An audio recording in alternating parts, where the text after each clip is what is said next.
శ్రీమాత్రే నమః శ్రీ గురుభ్యో నమః శుక్లాంబరధరం విష్ణుం శశివర్ణం చతుర్భుజం ప్రసన్నవదనం ధ్యాయేత్ సర్వ విఘ్నోపశాంతయే వ్యాసాయ విష్ణు రూపాయ వ్యాస రూపాయ విష్ణవే నమో వై బ్రహ్మనిధయే వాసిష్ఠాయ నమో నమః శ్రీమాత్రే నమః శ్రీ మహాసరస్వత్యే నమః సోషల్ పోస్ట్ ఛానల్ ప్రేక్షకులకి నమస్కారం.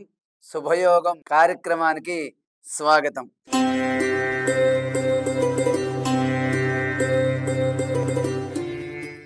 మనం ఈ రోజున శుభయోగం కార్యక్రమంలో ఒక మంచి విషయం గురించి తెలుసుకుందాం. అదేమిటంటే, చాలా మంది పాములు కళ్ళలో కనపడుతున్నాయి, పాములు ఎక్కడైనా కనపడుతున్నాయి, పదే పదే వాటిని చూస్తున్నట్టుగా పాములు కళ్ళలోకి వస్తున్నాయని చెప్పి అనుకుంటూ ఉంటారు. అలాగే చాలా మంది జాతకాల్లో నాగదోషం ఉంది, మీకు నాగదోషం ఉంది, నాగదోషం ఉందని వింటూ ఉంటాం. కాబట్టి ఇలాంటి వాళ్ళందరూ కూడా ఎక్కువ డబ్బులు ఖర్చు పెట్టి వాళ్ళు ఈ నాగదోషాన్ని దాన్ని పరిహారం చేసుకోవాలంటే భయపడతారు. దీనికి బోల్డు డబ్బులు ఖర్చు అవుతాయి, చాలా జపం చేయించాలి, హోమం చేయించుకోవాలి, ఇవన్నీ చెయ్యాలి అని చెప్పి భయపడుతూ ఉంటారు. కానీ నిజంగా అయితే హోమం అనేది తప్పకుండా చేసుకోవాలి, జపాలు చెయ్యాలి.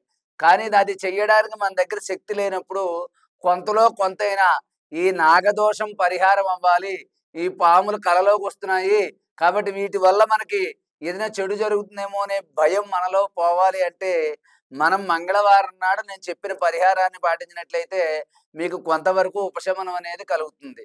అదేమిటంటే, మనం శివాలయం దగ్గర కానీ, ఆంజనేయ స్వామి గుడి దగ్గర కానీ ఎక్కడైనా సరే మీకు నాగబంధనాలని కనపడుతూ ఉంటాయి. జంట పాములు ఇలా ఉంటాయి అన్నమాట. అక్కడికి వెళ్ళి మంగళవారం నాడు పొద్దున్న ఉదయం 6 నుంచి 7:30 లోపులో మీరు ఆ నాగబంధనాలు ఉన్న చోటకు వెళ్ళి వాటిని శుభ్రంగా ముందు నీళ్లతో కడిగి, తర్వాత ఓం శం శరవణ భవాయ నమః, ఓం శం శరవణ భవాయ నమః మంత్రాన్ని చదువుకుంటూ పాలతో అభిషేకం చెయ్యండి. అక్కడ ఎవరైనా పంతులు గారు, పురోహితులు అందుబాటులో ఉంటే వాళ్ళ చేత మీ గోత్రం పేరు చెప్పి చేయించుకోండి.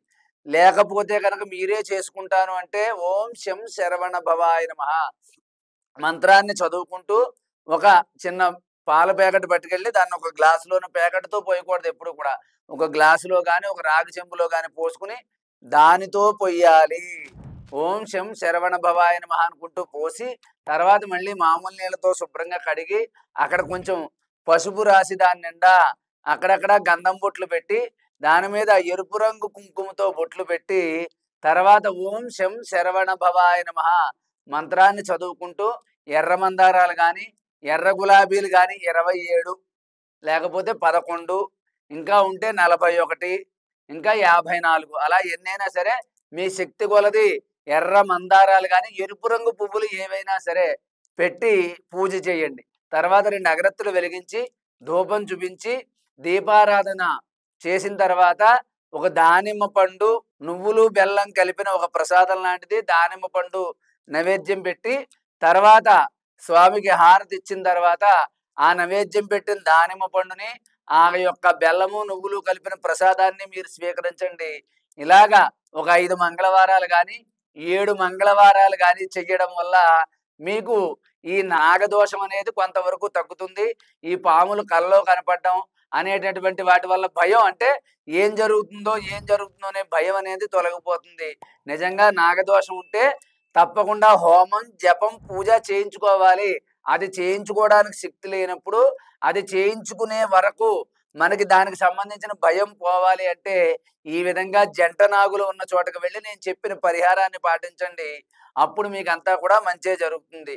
ఇంకా ఏమైనా సందేహాలుంటే మాకు కింద కనిపించే నెంబర్కి ఫోన్ చేయండి.